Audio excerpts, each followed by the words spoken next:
A little bit about the organization. Our central focus is on developing and promoting early childhood policies that give our youngest Nebraskans the opportunity for quality early learning experiences that support their positive growth and development. To do this important work, we have a team of policy, strategic communication, economic development, and data professionals that make up our staff. I can't tell you how excited I am to have the collection of experts that we have to share with you. We're incredibly fortunate to have Nobel laureate economist and University of Chicago Professor James Heckman for a conversation about the return on investment of high quality early childhood programs.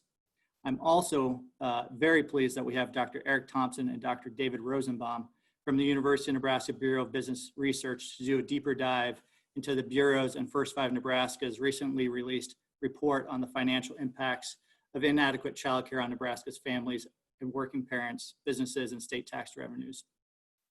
The findings were all compiled in a report entitled The Bottom Line, and much, much more on that a little bit later in the program. I do want to offer just a few comments about the current landscape in Nebraska before I hand things off to Professor Heckman, because I believe it will be instructive as you consider both presentations. Based on the most current numbers we have, 75% of children in Nebraska under the age of 6 have all available parents in the workforce. Couple that with 91% of counties in Nebraska not having enough available childcare slots to meet the current demand. So we are also seeing, of course, tremendous challenges when it comes to COVID-19 in the childcare industry and its stability. You have to keep in mind that childcares are small businesses by and large, which already operate on incredibly thin margins. So COVID-19 is adding stress to an already delicate system. And every time that there are issues, that just stresses that system even more. I think it's more than fair to say, when considering all of that, that if you are having a conversation about local or statewide planning or how to promote economic growth, you're not really having a complete conversation unless you're talking about quality early childhood opportunities and childcare issues. Childcare is a critical piece of infrastructure for the economy, and without supporting it, Nebraska's economy could get stuck in neutral, or worse, I think really go in reverse. As a state, we've talked a lot over the past couple of years collectively that we have a workforce crisis. And I've heard members of the business community talk, as I'm sure probably you have too, talk about childcare as a business enabler when it comes to meeting workforce shortages and also taking on COVID-19 and the recovery process after. And I think that assessment is absolutely right, that childcare is a business enabler. If we want to keep young people in the state as they progress in their careers and have families or attract new talent to the state, making sure Nebraska is a leader when it comes to having a quality childcare system can give us an incredible advantage, is the way I see it. And I would garner that most everyone on this webinar today probably either personally or knows someone who has struggled to find childcare or has had to make some difficult professional decisions. To do all of this that I've just mentioned, it's going to take us prioritizing these issues and making sure that proper public and private investments are being made. So as we navigate all of the potential solutions in this challenging and uncertain fiscal climate, I think taking into account what Professor Heckman's going to share with us as far as his research, combined with the state-specific findings that First Five Nebraska and the university has put together, can really inform policies and investments that get families back to work today, create a stable and vibrant business climate, and really strengthen Nebraska's economy in the long term. I do want to mention a couple of housekeeping items before I turn things over to Professor Heckman. We are going to have a Q&A portion at the conclusion of both presentations by Professor Heckman and by the Bureau of Business Research. So we ask that you submit your questions throughout the presentation using the Q&A function at the bottom of your screen. Our team behind the scenes will monitor them so that we can get those responded to, but please do not use the chat function. So use the Q&A at the bottom of your screen if you have questions that you want to ask. And again, at the very end is when we'll do the Q&A portion, and we'll get to as many questions as time allows during that time. When you do submit a question, we just ask that you include your name, organization, and who would you like the question to be directed to, just so we can address those in the most efficient way possible. And lastly, I just mentioned that the webinar is being recorded and is going to be distributed to all registrants at the conclusion of this, the webinar. And it will also be available on both the Heckman Equation and First Five Nebraska websites. So just a few housekeeping items that I wanted to make sure we got covered. So with that, let's turn to the presentations, and very excited to introduce Professor James Heckman. He is the Henry Schultz Distinguished Service Professor of Economics at the University of Chicago. Professor Heckman directs the Center for the Economics of Human Development and has devoted his research and analysis to how to best promote equity through policies and practices that promote opportunity, skill development, and personal and social productivity. He is world-renowned for his extensive research on the economic benefits of investing in early childhood development. Professor Heckman will be talking about the general economic value of investing in quality early childhood development based upon evidence that shows significant gains in education, health, personal achievement, family life, and economic productivity. Professor Heckman, thank you so much for joining us. I turn it over to you. Well, thank you very much, Jason. I appreciate the opportunity to be here today. And I want to share with you some thinking, some research that's cumulative over quite a few years of work, but it's solid evidence based on experiments and studies that have been conducted on the benefits of early childhood programs. I will say this, that basically now we have data through the mid-50s on some participants of early childhood programs. So it was in the early 60s when Head Start and some of the earliest programs were rolled out. And in particular, the Perry preschool program has received a lot of attention. And then a program that was announced or really put in place 10 years later or so, the ABC program was also put in place. And the beauty of these programs is that they provide very detailed, the evidence is very strong, and it provides detailed evidence over the whole life cycle of the participants. And because these programs are now some 50, 60 years old, they have children. And the original participants have children. And those children, we also can follow. So that we actually have a full life cycle benefit, not only of the life of the people initially in the interventions that were studied, but also of their children, and for that matter, of the siblings of the original participants. So we have a much deeper understanding, thanks to the support of some generous foundations, one of which is there in Nebraska right now, but in being able to follow these people into late life, middle age, just before retirement often, where we can measure things like health, mental health, and the capacity to perform. And we can understand how their adult children are doing. So it's an amazing opportunity. So what I want to do is show you some slides, but literally every dollar spent is basically returning 13% per annum, which is a very high return. But as I said, I'm an economist, and I'm a careful economist, and this rate includes after-tax returns. It includes any of the welfare costs associated with taxation. We know that when you impose income tax, people do everything in their power to avoid it. And this tax avoidance costs are built into this 13%. So that the actual nominal return is even higher than this. But a conservative estimate is 13% per annum. And this is a very high rate of return for almost any investment, especially when you think that this has been realized over 50 years, 60 years in the case of some of the early Perry programs. So what high quality programs demonstrate improved economic prospects for their children. But we also have been able to follow the impact of these programs on the mothers. A full day childcare program, for example, like ABC program or part day program like Perry, and for that matter, Educare, which is a version of ABC, an enriched version, do provide childcare to the mothers in addition to investing in the children. And what they do is they allow the mother to enter the workforce because she has childcare and increases her earnings. It increases the family's earnings. And meanwhile, it's giving the children a lot of skills, foundational skills for their own productive future.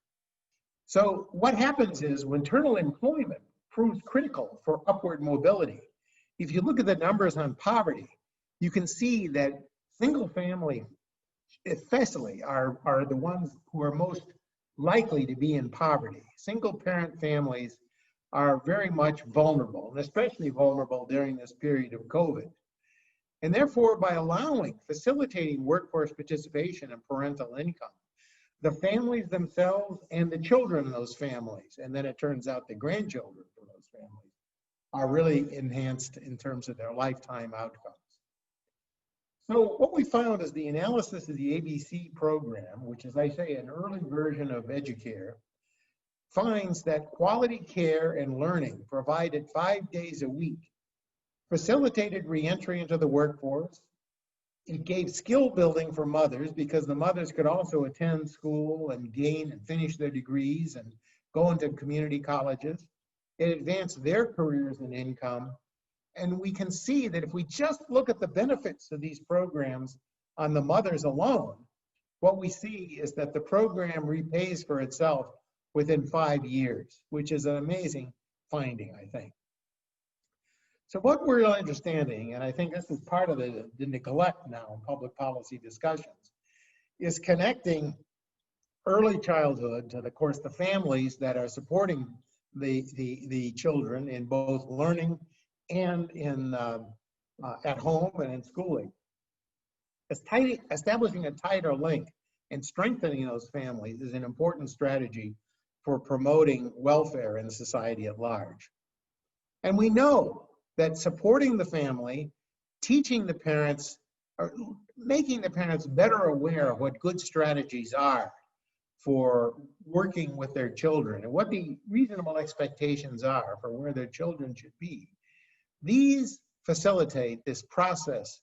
And we know the process is central because parents are the greatest teachers of skills, abilities, and dispositions for their children.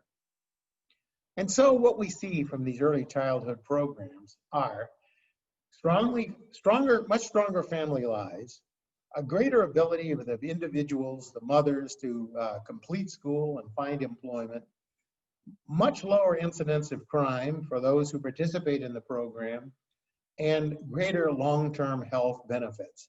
So programs that were initially launched just to raise IQ, this was back 50, 60 years ago, have turned out to have omnibus benefits across a variety of the structure of the lives of the people. So what we matter, and this is something that we found, is that literally finding a positive home environment matters much more than neighborhood for adult outcomes. Many people argue, well, do the benefits from these programs come simply because the children in these programs escape bad neighborhoods? Well, and there's a lot of discussion about zip code determining destiny. As a matter of fact, there is no greater improvement in the environments from one generation to the next, but there is substantial improvement in the benefits experienced by the children in those programs. So what we can see is that the argument that's made, so-called Atlas of Opportunity arguments, are somewhat misleading. Far more important is family life than just moving people from one neighborhood to another. It's the family, it's the family, it's the family. And those treated in Perry also built foundations for stronger family lives. So here's an example of what I was talking about. If we follow the children, now these are the adult children of the original participants of the Perry preschool program. I mean, the curriculum between Perry and ABC differs somewhat, but nonetheless, what you can see is that if we look, for example, at things like whether the child was suspended from school, these are child outcomes for kids who are more than 18 years of age, so they're past the high school years. And we can see that there are substantial benefits in terms of crime, in terms of education, in terms of participation in education and employment. So there are benefits that accrue. Now this is accrue to the children of the original participants. And so what we can see in terms of second generation effects is a substantial reduction in the high school suspension rates. So we can really see that without suspension, 67% of the sample versus 40% for those not treated, children of the not treated. In terms of it's suspended, addicted, or arrested, it's 60-40, again, favoring the children for those who participated. Employment, much greater. So what led to all this? Well, if we look closely at the family life of the children who were in the original Perry program, who were raising their own children, what we see is more stable marriages. We see that there's a greater likelihood of providing their children with a more stable two-parent home in which they grow up. They also have children slightly later in life, although there's not a huge difference. And they remain stably married by the time the children turn 18. So when the children are growing up, the children of the original Perry participants grow up, they are living in a more stable, wealthier, more supporting environment. And so what we can see is that they're spending much more time, especially the kids, the male kids. We know that males seem to be much more vulnerable to adverse environments. And there's a substantial improvement in the male participants' lives. And so you can see then, this is the marriage rate at the age of the participant. This is now, there are two kinds of participants here, right? There's the original participant in the experiment and then the children who follow up. And so if you look, for example, at the control mean and you look at the treatment mean, you can see over the age, up to about age 50, the treated individuals are much more likely to be married and offer stable family homes. And these results are statistically significant. And I would point out that this adjusts for a lot of different kinds of biases that might be in the analysis of the data. This is not a place to go into the econometrics, but I can assure you that the test statistics offered here are small sample test statistics. They're very conservative, and actually they adjust for attrition. The adjustments, if anything, strengthen the original findings. But these findings are true in the raw means. So when we look at what the benefits are of access to comprehensive early childhood programs, we can see that it has substantial economic and productivity benefits for the children, the initial participants, and for the children of the children, and for the adult measures of disease and health. We see a substantial decline in chronic health and health spending into the 50s. So high quality early childhood programs are going to promote healthier lifestyle. They prevent chronic disease, especially diabetes and heart disease. They give a lower incidence of obesity. And there's a lower prevalence factor for things like cardiovascular and metabolic disease, stroke and diabetes, as I said. So these programs pay off, and they pay off in substantial quantities. And so what we can find is that thinking of early childhood, it's not just a question about getting kids who can read a little faster, who will stay in school longer, all those are true.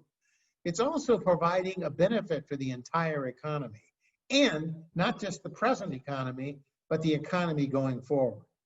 So we know that what we can do is benefit the economy. You get substantial short-term benefits. Mothers can go to work if there's childcare provided in these full-day or part-day programs. There are less social services needed for the family. You'll find basically that the negative consequences of poverty are mitigated by these programs.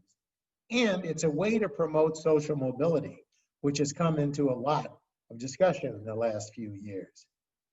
And so what we've come to understand is you get the greatest productivity of investment that comes from investment in the early years. So for example, if we start in the prenatal years or even in the earliest years, you get a substantial gain from these investment programs. Now, why is this true? People misread this figure and say, oh no, you're saying schooling isn't worth much or job. No, I'm not saying any of the sort. What this figure is telling you is the following. Suppose you start out at the earliest years in the life of the child, and you decide, you say as the social planner or the governor or some official who can actually make meaningful decisions, you decide, well, where should I invest most in the life of this child? Where should I spend the most?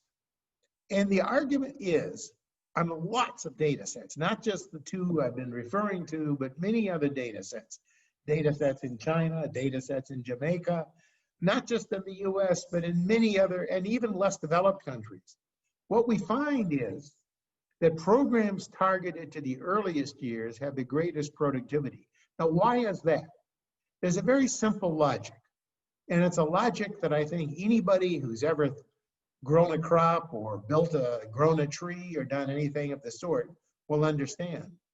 If early on, when the seed is planted, when the child is launched into the world, you invest strongly in its base and you allow it to have a strong skill base, that what that means is that as it goes forward in life, as it goes into school, even into preschool, and on to job training and college and so forth, those stronger base allows for more return later on in life. So if I were to look, for example, at what the rate of return, what the productivity is in going to school for a person invested in, who's built up a base of both cognitive, social and emotional, and health skills early on, the return on college can be very, very high as 20% per annum, given that they have been invested in earlier. So this high return comes as a consequence of building a base that is highly relevant and very productive over the full life of the child. And so that is the reason why this curve has its shape. It's not that other programs are unproductive, not at all. You can have a very productive college experience and job training experience, but the ones who benefit the most are the ones who are most motivated, have higher ability, are more likely to engage, are open to experience. And that's the source of this curve and the underlying logic behind early investment. So I want to thank you very much. I want to thank you very much for the research. It's been funded in part by the Buffett Early Childhood Fund.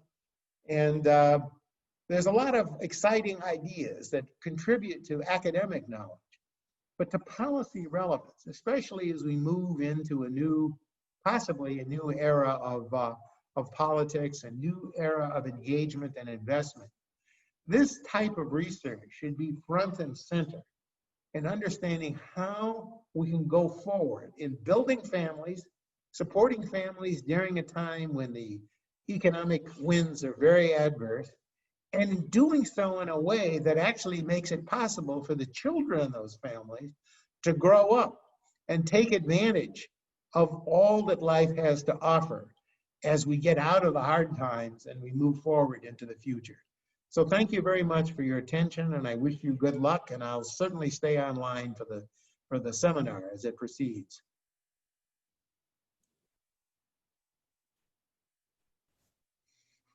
Hello?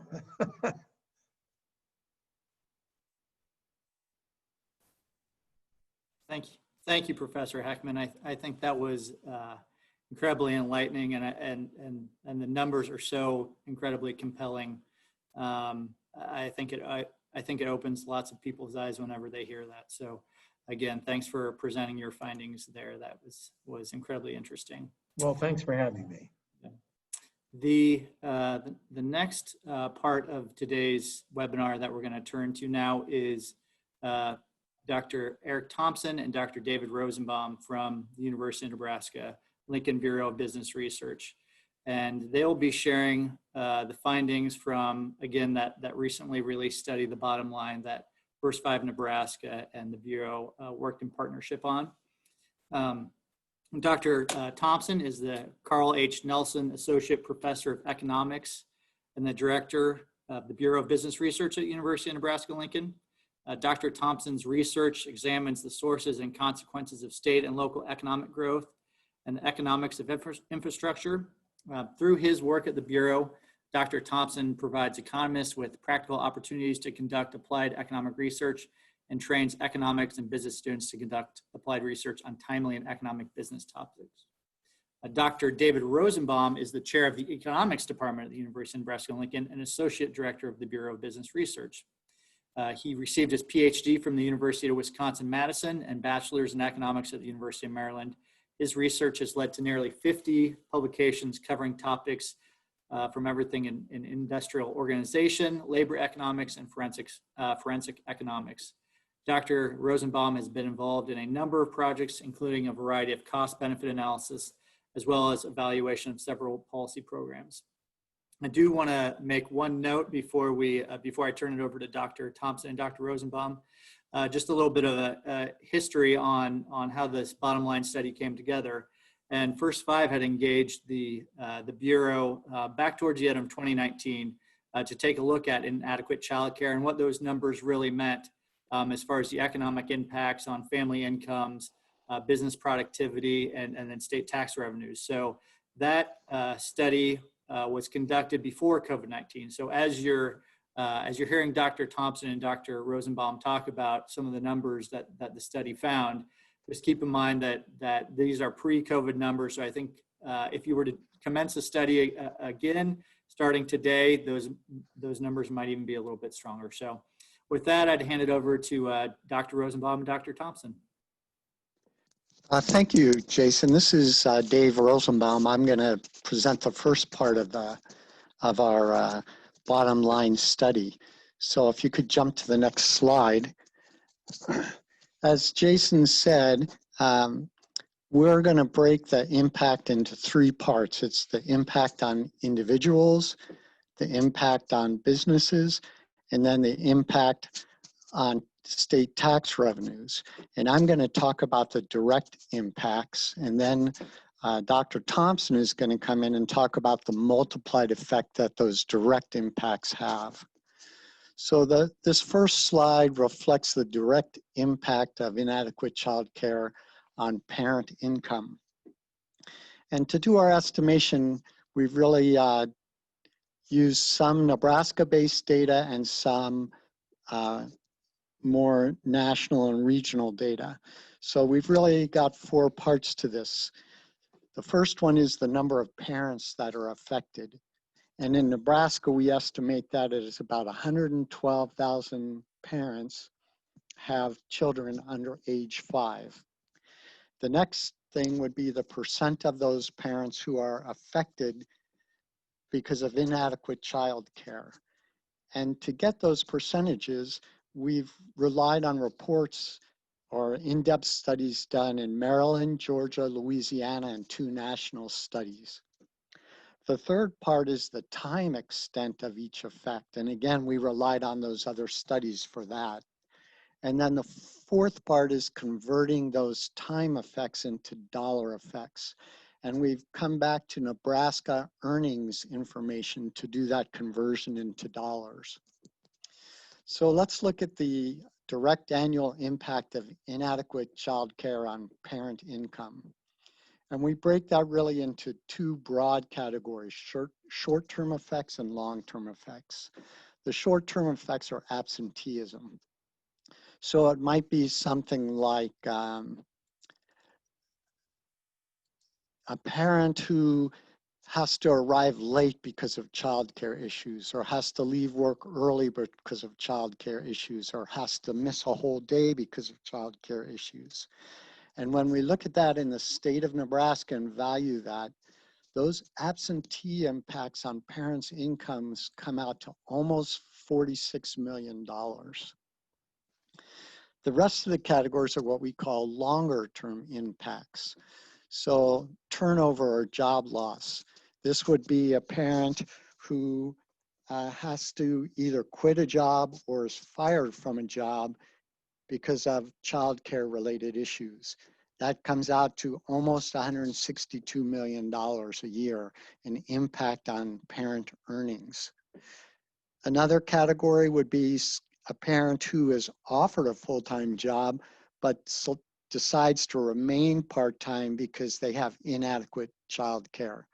Almost $44 million. The next category would be a parent who goes from full-time to part-time, again, because of inadequate childcare. Those impacts, $189 million. And finally, there's foregoing a promotion. So a parent who is offered a promotion and because of inadequate childcare declines the promotion, another $48 million. Add those effects together, you're talking about almost $500 million annually as the impact on parents. Now, the next slide shows us the impact on businesses.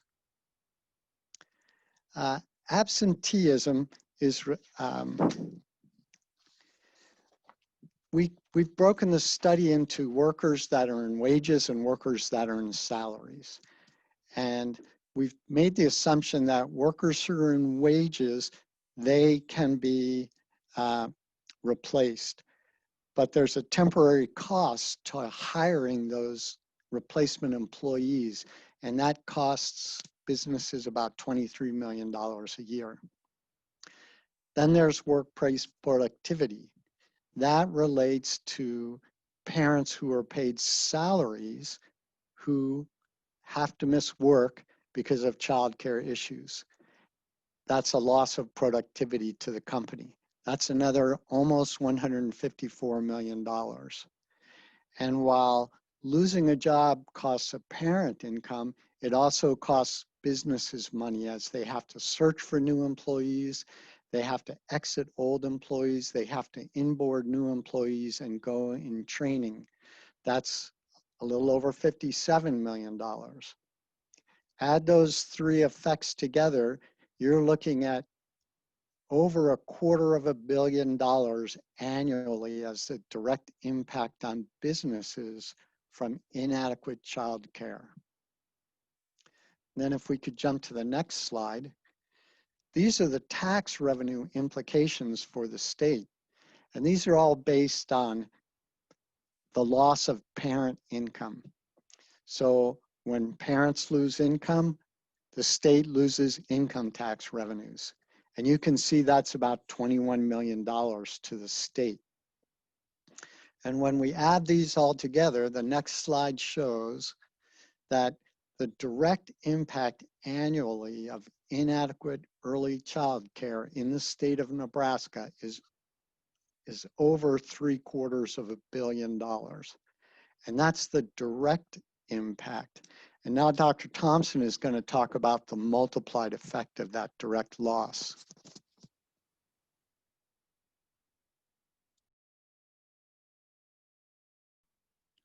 Next slide, please. Dollars in additional parent income that would be available with access to adequate child care by our estimation. This exercise in terms of a multiplier impact is simply looking at what will happen in the economy if a portion of that 489 million in additional household income is spent. Obviously, some of it will be saved, some of it will be spent out of state, but a significant portion will be spent here in Nebraska. So that additional household spending would support slightly more than 3,300 jobs in our state.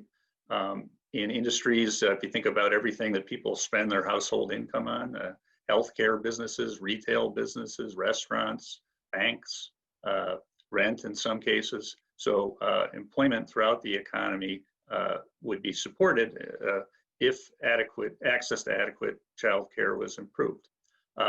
Similarly, there would be additional income associated with that employment of about $150 million for households, as well as overall business activity beyond just what workers earn in a business.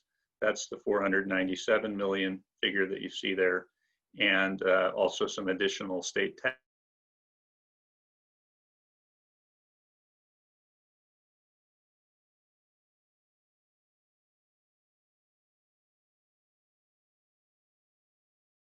Multiplied impacts are also important to look at.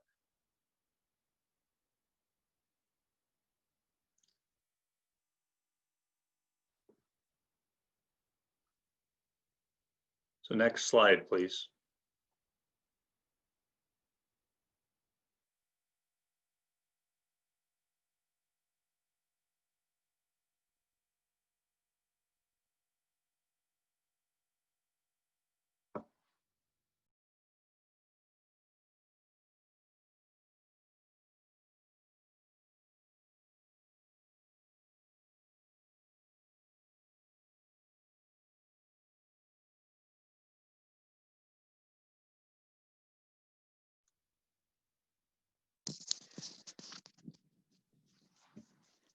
that summarizes our report, and you can download a full copy of the report at this web address if you're interested in seeing that.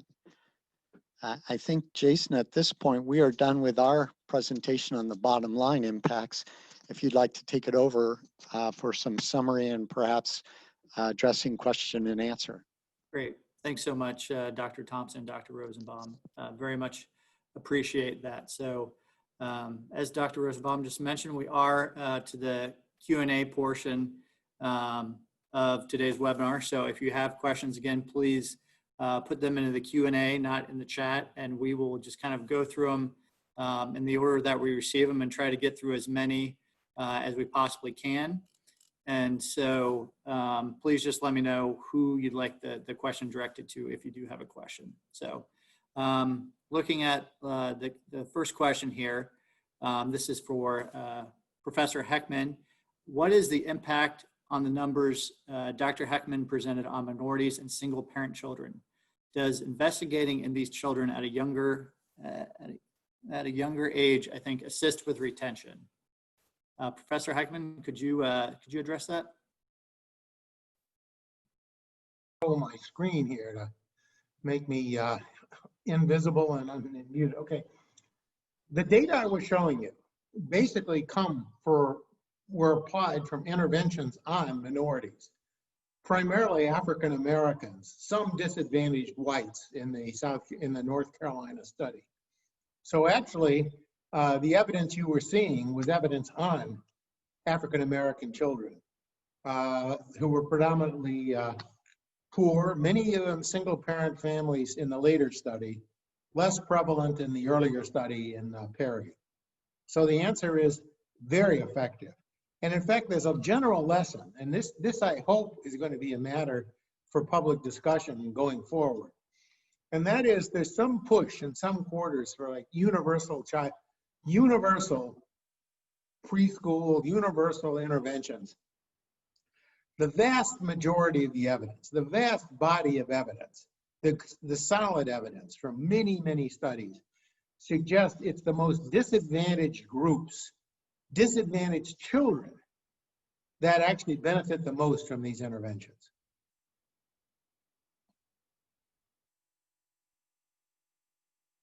Oops, I can't hear you. Sorry about that. Okay. A follow-up question on that is, in the research, was there any impact difference based on size of city or town? So how did you account for population there? Well, first of all, one of these cities is called Ypsilanti, Michigan. It's a medium-sized city just west of Detroit. It's the site of an old Ford Motor Company plant, and it's pretty urban. And so that was, the other was a town in North Carolina, Durham, North Carolina, which is a moderate size. This is a fairly poor neighborhood within that town.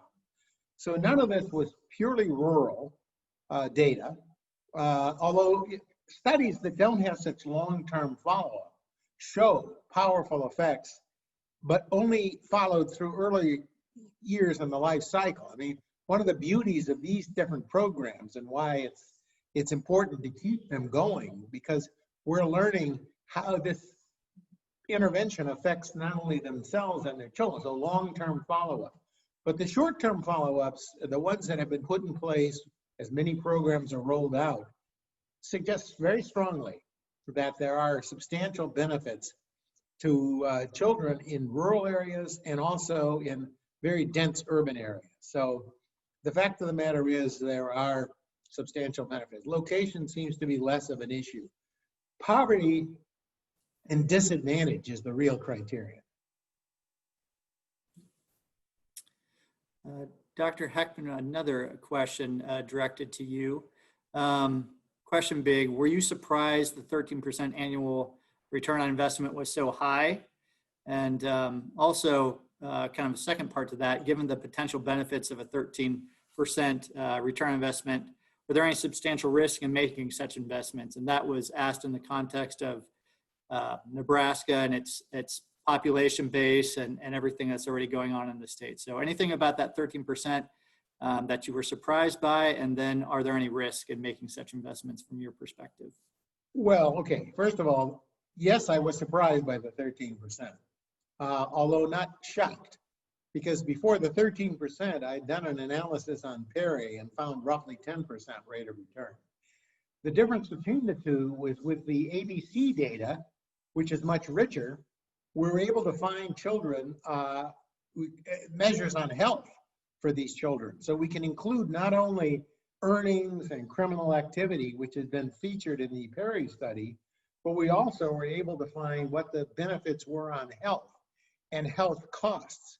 So in partnership with a group at the University of Southern California, we were able to forecast what the consequences were on health benefits.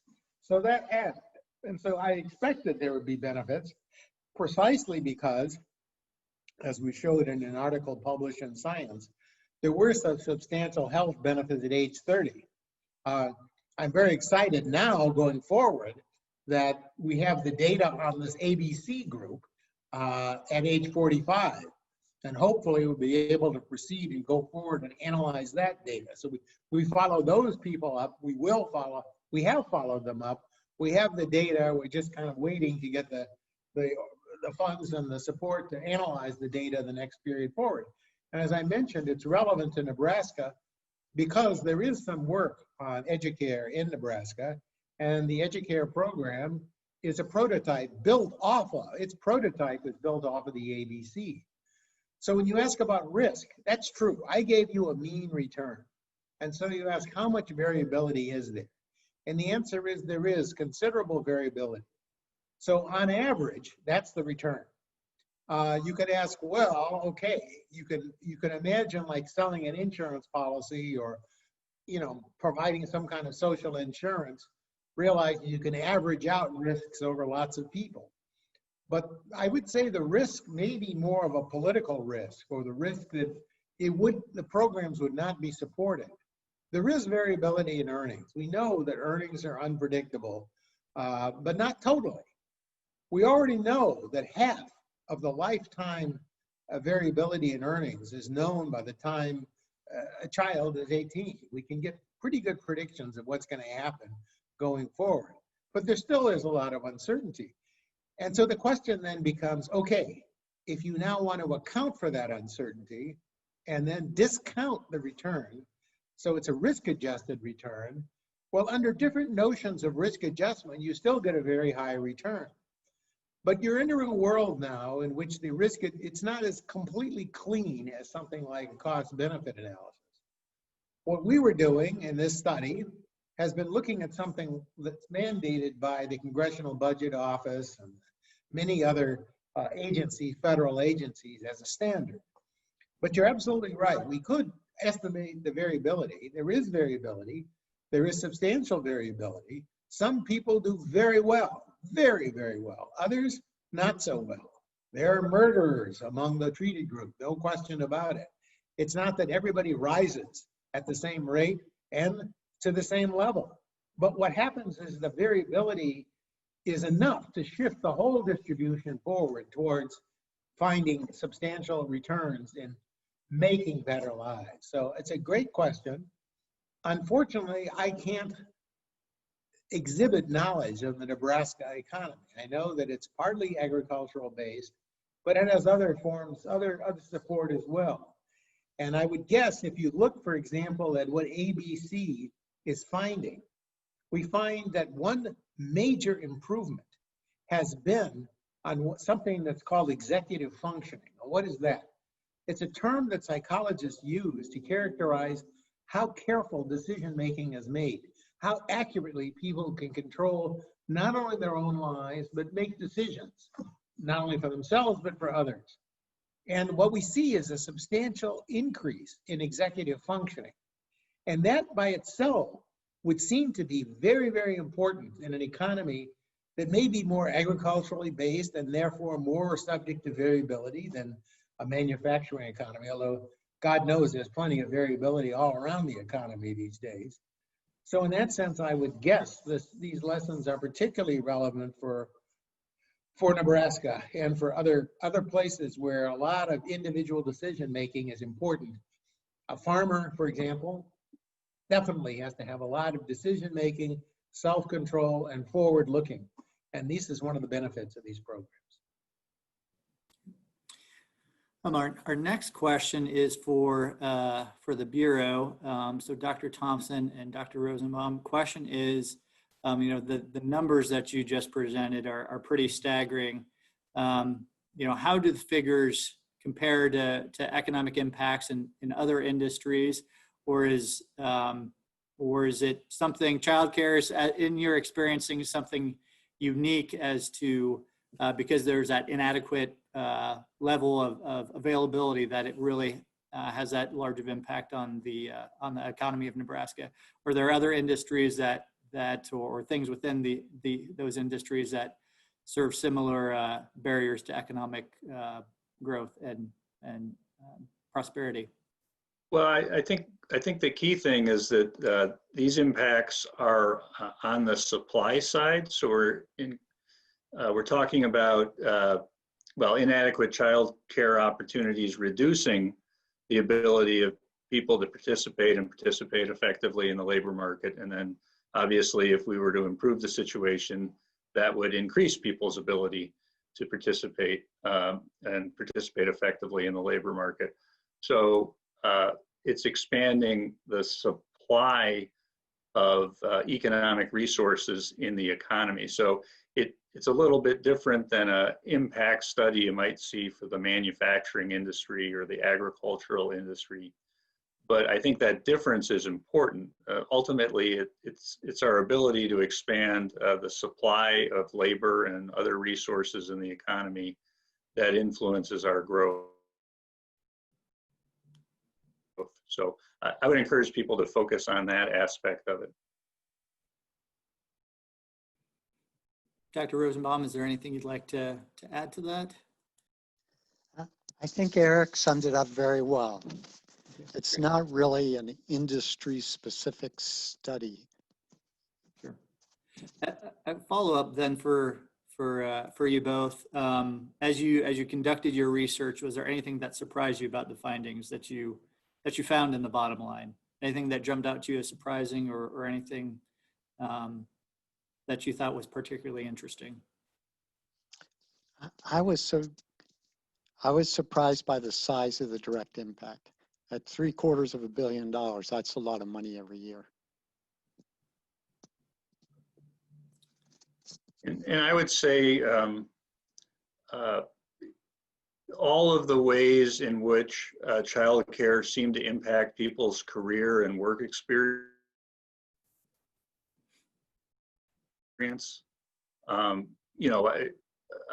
One aspect that obviously is, for some people, is the ability to join the labor market at all, if they can find childcare that they're satisfied with. But the study looked at so many other issues. Well, it could affect your ability to make the commitment to seek a promotion or to accept a promotion. It could affect your ability to participate and work consistently enough. So I think those additional sort of secondary impacts on people's careers were, for me at least, a very interesting part of the study.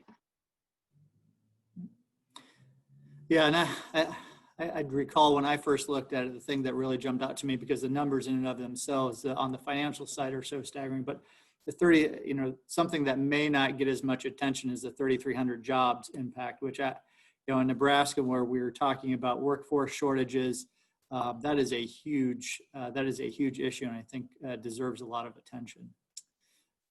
Professor Heckman, I have another question for you. If we were to assume that the inadequate childcare leading to the losses documented in the bottom line study were high quality, how much larger would you estimate the losses would be? I'm not quite sure why. Okay, now I'm unmuted. Okay, sorry to be slow. No problem. Okay, now, okay, here we are. All right. Okay, so would you repeat the question? I was too busy unmuting myself. Absolutely. if you were to assume that the inadequate childcare leading to the losses documented in the bottom line study were high quality, how much larger do you think the estimated losses might be?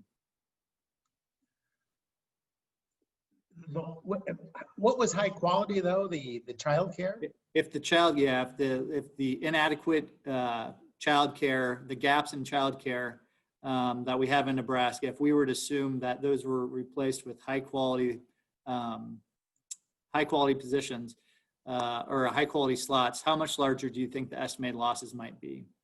Oh, substantially higher. If you mean by high quality, something of the order of ABC or something like Educare, for sure. Because that is not just childcare. See, this is the interesting confluence of two different arguments here. One is an argument of childcare, which is what you're talking about. I'm talking about child development, but they're not separate issues. And therefore, I was talking about high quality childcare when I was talking about ABC. And you could see what the substantial return is. You're not going to get a 13% return on a warehouse kind of childcare. What you're going to get is part of the benefit. You're going to allow the mother to go to work, but you're not going to get the child investment bonus that comes. So you're killing two birds with one stone with these advanced high quality childcare programs. You're educating the next generation, getting them ready to participate in the larger economy and be successful citizens. And at the same time, you're facilitating the mother's work and the mother's education. So yes, I think the benefit, I can't come up with a number. I don't know what the quality of childcare is in Nebraska on average. But if it's anything like what it is in Illinois, in Chicago, then I would bet it's pretty low when you get into commercial childcare that is literally called warehousing. And in fact, to be honest, one thing that's turned out in the analysis of childcare facilities is if the childcare is of sufficiently low quality, it can have harmful effects on the children. That's been used. Some of the studies on this have been used by opponents of childcare. And the reason that happens is when children are put in a warehouse or they're kind of put into a large group, they're not stimulated, they're not really given any kind of encouragement or educational stimulation, that literally they're losing time. They're marking time. But one thing that does happen, it seems, especially for boys, is that they become less attached with their mothers. They become more vulnerable. They're more sensitive, it seems, the young boys, the young girls. And as a result, you can create personality problems that can lead to later life issues. So a study that was done in Montreal some 10 or 15 years ago showed that low quality childcare could actually harm children rather than benefit them, especially boys. So I think the benefits would be substantial for many reasons. And in fact, the opportunity cost, if you're talking about low quality childcare, that makes it even more significant as an argument to have high quality childcare. I have a question that actually is directed to First Five that I'll take. Question being, what has been the impact of COVID-19 on all of this? And I would say it's been significant. There's been instability, instability in the childcare workforce, and I think it was captured in the Nebraska Early Childhood Workforce Commission report that really shine a light on that. But then at COVID-19, you bring COVID-19 into the fold, and I think it really put a microscope and opened eyes on a much broader basis as parents had to deal with working from home more. And so impact of COVID has been significant, and I think the awareness of it has been quite a bit more because of it. So in terms of closures, we do know there are closures. Fortunately, there were some CARES Act funds that came to the state that were able to be used to put towards grants to either help child care providers either keep their doors open or help them reopen. And so that is being all distributed right now and processed through. So I think it's still unclear as to how much long-term impacts COVID will have. We do know in the short term, it's having great impacts. In the long term, I think a lot of it depends on how long the virus plays out and how long we're operating under kind of these unusual circumstances.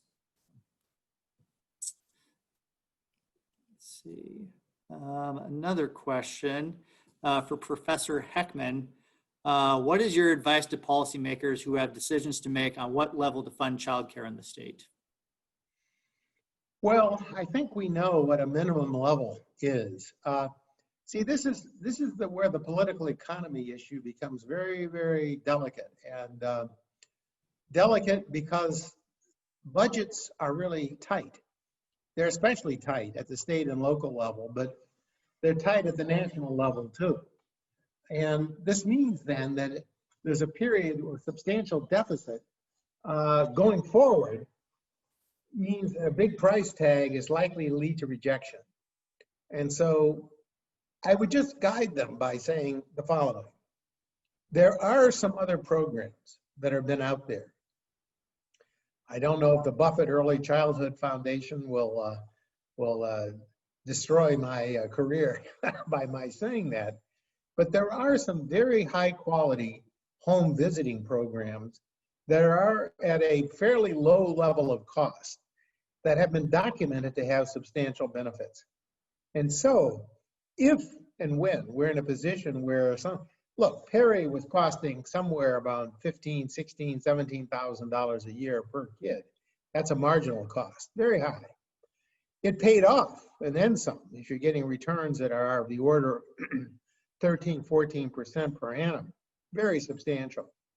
But nonetheless, the logic there defies the logic of the policy process. Now you're calling policymakers to spend money up front to harvest benefits that are far down the road. The governor will be long out of office, might even be dead by the time these kids really are productive in the economy. And you're dealing with something that's fundamentally, it's a political economy problem that really cannot be ignored. So you can argue that yes, there's a very high return, but you may not harvest it soon enough for what the political cycle wants. And so that leads some people, for example, my colleague Rob Duggar and a group of people working in child financing. There's a child development program, America, various different child programs, businessmen coming together. But they've been proposing something like opportunity bonds, like performance bonds. And so the idea is, yes, we might then borrow and try to get people to invest in these bonds that are performance-based. And they seem to pay a very high return on average. So we can look at the law of averages and kind of average those returns. So there's been a lot of appeal to have those kinds of bonds issued, a lot of discussion, I should say. But there have been strong objections, and the objections are close to the objection that was raised earlier in the questioning, which was about risk. Saying, how can I really price this out like a hardcore financial analyst would do? And my answer is right now, I don't really know. I don't really know because it's not probably just risk. Some of it's called ambiguity. That we're not exactly sure of all the benefits that accrue. And so it's led to a lot of discussion, this idea of performance bonds or having to finance. But to my knowledge, except in some example in prisons in Britain and some places in the US, that hasn't really led to any successful movement at this point. So I do think the financing issue is non-trivial. That's why I would argue, and I would put on the table, and I would put on the table for Buffett, as a matter of fact, and for many other groups around the country. My own work now, I've done doing a lot of work as well outside the US, and it's in China and in countries that are relatively poor. Poor countries can't afford a very substantial childhood program. They can't afford $20,000 a year, nowhere near that. But what we found, and this I think is really important, what we're finding is that home visiting programs that are, sorry, I'm just losing my voice here. Home visiting programs that consist of a home visit 1 hour a week when the child is relatively young. When you follow those kids, you see substantial benefits. This was tried in Jamaica. It's now been implemented in China. I'm actually studying data from Gansu, which is one of the poorest places in China. And you see real growth in skills. And so what goes on? The home visiting program instructs the mother how to play with the child. And that then takes over the dynamics of the family, where the mother, guided by this kind of instruction, plays with the child, engages the child, and you can see substantial benefits. And there are, I'm giving another whole talk, which is what you don't want, but there really is evidence from Ireland, the Preparing for Life program, and I am personally analyzing the Jamaica program. Jamaica now was a program which I just described. These kids are now been followed until age 30, and I'm in the process of trying to both raise funds and conduct a cost-benefit analysis on this program.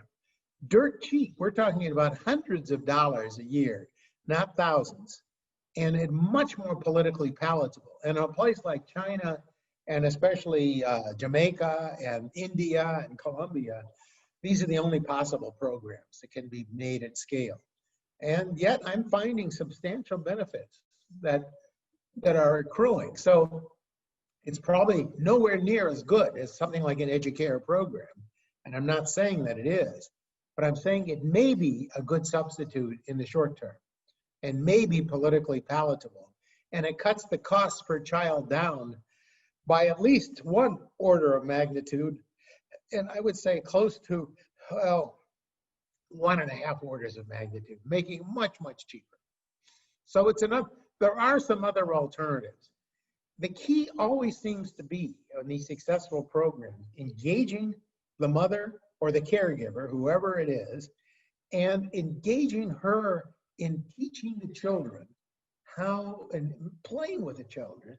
It's surprising, you know, studies that have been done by anthropologists, by economists, by sociologists, a lot of, it's surprising how many disadvantaged homes, the parents don't have an idea of what a normal growth trajectory is. How many words should the kid be reading at 3? What to expect? And giving some guidance like that can be powerful medicine. So that's a long-winded answer, and it's telling you, oh, there's some other programs out there to consider. But I think what's amazing to me is that program has never been evaluated systematically in the United States, that version I described. And to me, it seems dirt cheap and especially highly relevant in a time when budgets are so tight. So put that on the table. The next question we have, and I think this is generally for all panelists, it says, so how do we afford high quality childcare?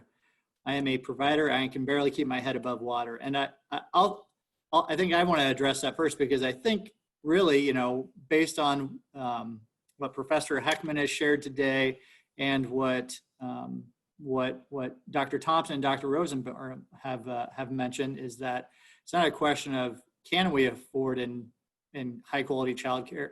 It's a matter of we can't not afford to to invest in high quality childcare. The returns that Dr. Heckman talked about. I mean, how can you get a better return on your investment than what he projected out in those numbers?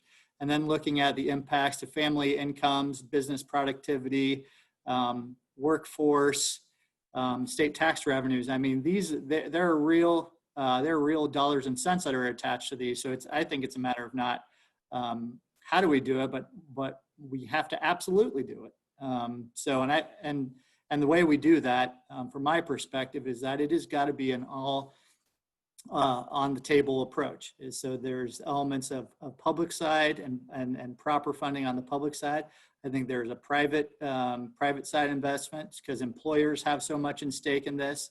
So we all have got to come together at the table to do that, so that there is the childcare and quality childcare opportunities to address all those things. But Dr. Heckman, anything that you would want to add to that? Well, I should listen to the Nebraska-based economists first, so let me give you an afterthought from their discussion, if you want it. So. Sure. Dr. Thompson, Dr. Rosenbaum. My thought is it's got to be a collaborative I'd be interested to effort. hear what Dr. Heckman has to say. I would simply add that the other group that we need to get involved is the parents, especially when you're talking about middle income families that might be able to foot some of that, a large part of that bill, or some of it at least. We need to work with parents, and I know people are doing this, but redouble the efforts to try to get parents to use more of their household resources for high quality childcare, and inform them about the benefits that Dr. Heckman was discussing, and get them involved in bridging that funding gap as well. Dr. Rosenbaum? Well, I was just thinking that the benefits accrue to the families, to the local government, state government, society in general. I think it's got to be more of a collaborative effort with all the parties realizing their need for involvement and coming together to form some kind of a joint solution to that. Dr. Heckman, did you want to offer any closing thoughts on that question? No, I agree. I would just go back to the point I was making a second ago, which is about, working directly. These programs that essentially create a spark. Like an hour a week is not the same as a full day childcare. It's not going to solve the childcare need, not at all. Now we're talking strictly about child development. So it's not going to solve all of the problems that were raised in the Nebraska report, which is a very interesting report. But I do think, though, that there's still a spark there, that once you engage the parent, once you engage them and teach them, just suggest how they might do better, not tell them anything, but suggest a way they can benefit their children. That really turns on a process which doesn't require a lot of money by itself. It just requires that the parents be a little better informed and engaged and be given some tools. So I think that is an avenue where one could go. Now, getting support for these kinds of programs, though, as I keep mentioning it, it's a cheap shot to say, oh, it's political economy, and I don't know what the political economy in Nebraska is like. But I will say we face a huge, huge problem, I think, in this whole case for early childcare. And I think it's because people don't understand the whole set of links here. They don't understand how important the early years are in building the skill base. And often they don't really even understand what the skills are that are produced from these programs and from these interventions and how valuable they are. And I really don't think they fully understand the dynamics of skill formation. And so somehow treating it as an isolated cause or an isolated program kind of ruins or at least weakens its possibility of linking to the larger system. So I think, as was said earlier, creating an alliance, not just business and local, but also thinking about education and training and learning as a lifelong process, and understanding how important the early base is for harvesting anything from it. We all know high returns to college education. Everybody's supporting. We've heard endless accounts about community college education being the way to go. But I can assure you that every study I've ever seen on the return to community college education shows that the returns are greatest for those who are more motivated, that are more educated in the sense of me having higher level of ability. And there is where the early years play such an important role, because people don't understand. I think there's a whole literature out there which people seem to think that abilities are just God-given. They are, but they're also, God gives us families and a lot of other things. And so, as they say, God helps those who help themselves. So it's not just God-given ability you're born with. People can be raised, improved, and we have to have a deeper discussion about how that process unfolds. But that's an educational process. And I don't think you'll see much of that. We don't seem to be in an era just these days where people are getting interested in educational lessons, trying to learn more broadly in public policy. But let's hope someday that kind of thinking returns. And I think everything you just mentioned too is applicable to communities as well. I think what we're seeing in Nebraska is the communities that are being pretty forward looking when it comes to creating private capital campaigns or investing local option municipal dollars. Those people are kind of ahead of the game when it comes to that. I think we're seeing more and more communities come on board with that, but there are communities that are certainly standouts when it comes to that, and I think they are getting ahead of things in that regard, and they're creating those quality programs and really addressing a need that they're seeing in their communities, and that puts them, I think, in a great position to deliver quality care for the kids in that community, but also makes them attractive to employers. That's very encouraging. I didn't know that. I mean, as a Midwesterner myself, I like the idea of a locally based initiative in the Midwest actually producing some really solid groundwork for the future and creating the next generation. I'm not surprised, but I'm very pleased. Well, I think we've exhausted all of our questions here for the Q&A part. So, I just want to kind of close this out here by really expressing my deep appreciation for Professor Heckman, Dr. Thompson, and Dr. Rosenbaum. Extraordinary information that you provided today. And again, to everyone that participated in the webinar, really appreciate your time and giving us your afternoon to listen to these topics. So I'd encourage everyone, as kind of follow up to this, to make sure you visit First Five Nebraska's website. We're at first5nebraska.org. We're a great resource for anything policy related that you're interested in when it comes to early childhood issues. So please visit that website. Again, there's going to be a recording of today's webinar that will be up on the First Five website and on the Heckman Equation website. So if you wanted to revisit today's webinar or share it with others that you think might be interested, that's available to you. And I'd also encourage you to check out the First Five website to look at the bottom line report. You can see it there in its entirety, as well as some supporting materials that I think really spell out just how important addressing inadequate childcare issues in Nebraska really is. So with that, thanks again to everyone, and I hope everyone has a great rest of your day. Thank you. Thanks, Jason. Thank you.